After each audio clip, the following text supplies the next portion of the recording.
প্রিয় বেগুন চাষি ভাইয়েরা, আপনারা যারা অগ্রিম গ্রীষ্মকালীন বেগুনের চাষ করেছেন, আজকের ভিডিওটি তাদের জন্য খুবই গুরুত্বপূর্ণ। গ্রীষ্মকালে বেগুন চাষে রোগ ও পোকার আক্রমণ অনেক বেশি হয়ে থাকে। আসসালামু আলাইকুম, সকারিয়াদ ইউটিউব চ্যানেলে সকলকে স্বাগতম। সকলের প্রতি আন্তরিক শুভেচ্ছা ও ভালোবাসা জানিয়ে শুরু করছি আজকের এই প্রতিবেদন। ফল ফসল চাষের নতুন নতুন তথ্যমূলক ভিডিও পেতে আমার চ্যানেলটিকে সাবস্ক্রাইব করে পাশে থাকবেন। ভিডিওতে অবশ্যই লাইক করে আপনার মূল্যবান মতামত কমেন্ট বক্সে জানিয়ে দিবেন।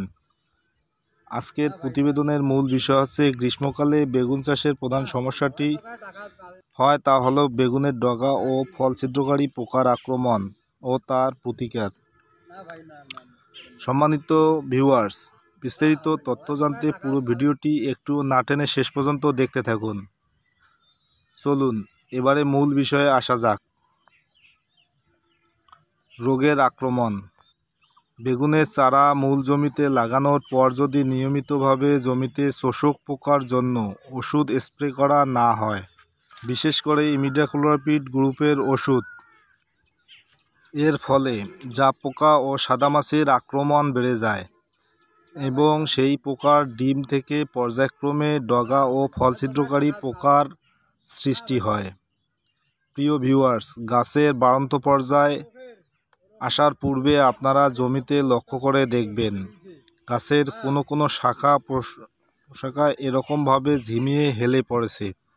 সেই শাখার কাণ্ডের যে কোনো অংশে আপনারা ভালো করে লক্ষ্য করে দেখবেন কাণ্ডের ভিতরে ছোট্ট একটি পোকার আক্রমণ করেছে। এটি প্রথম দিকে অনেক ছোট থাকলেও পরে কাণ্ডের ভিতরের অংশ খেয়ে খেয়ে অনেক বড় আকারে লেদা জাতীয় পোকার আকার ধারণ করে।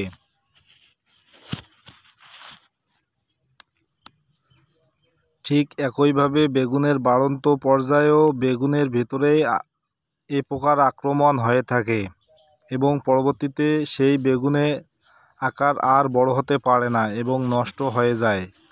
নিয়মিতভাবে ভালো মানের কীটনাশক স্প্রে করতে না পারলে এর প্রতিকার পাওয়া সম্ভব হয় না। এমনকি ওই ফসলটি লসের সম্মুখীন হতে পারে।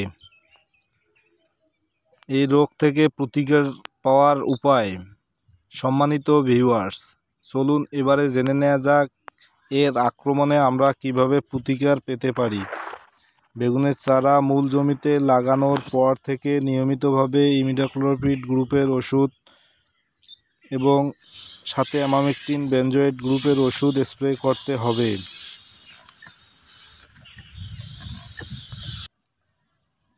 এই রোগের আক্রমণ হতে প্রতিকার পেতে আমরা নিয়মিতভাবে স্প্রে করব সোলেমন এর সাথে টেম্পেস্ট অথবা ইমিট্যাপ এর সাথে টেম্পেস্ট। আপনারা 7 থেকে 10 দিন পর পর নিয়মিতভাবে ঘুরিয়ে ফিরিয়ে স্প্রে করবেন। এর আক্রমণ খুব বেশি হয়ে থাকলে সিনজেন্টা কোম্পানির ভলিউম ফ্লাক্সি এর সাথে অ্যামামেকটিন বেনজোয়েট গ্রুপের ওষুধ স্প্রে করতে পারেন অথবা সবিক্রন এর সাথে সোলেমন অথবা ভায়াগো অথবা বেল্ট এক্সপার্ট স্প্রে করলেও এর থেকে ভালো ফলাফল পাওয়া যায়। রোগের আক্রমণে আপনারা এই কীটনাশকগুলি ঘুরিয়ে ফিরিয়ে শিডিউল মতো স্প্রে করবেন। একজন কৃষকের সচেতনতা এবং সঠিক পরিচর্যায় পারে একটি ফসলকে লাভজনক পর্যায়ে নিয়ে যেতে। ফল ফসল চাষের নতুন নতুন তথ্যমূলক ভিডিও পেতে আমার চ্যানেলটিকে সাবস্ক্রাইব করে পাশে থাকবেন। আপনাদের সুস্থতা ও দীর্ঘায়ু কামনা করে আজকের ভিডিও এখানেই শেষ করছি। ভালো থাকবেন, ধন্যবাদ।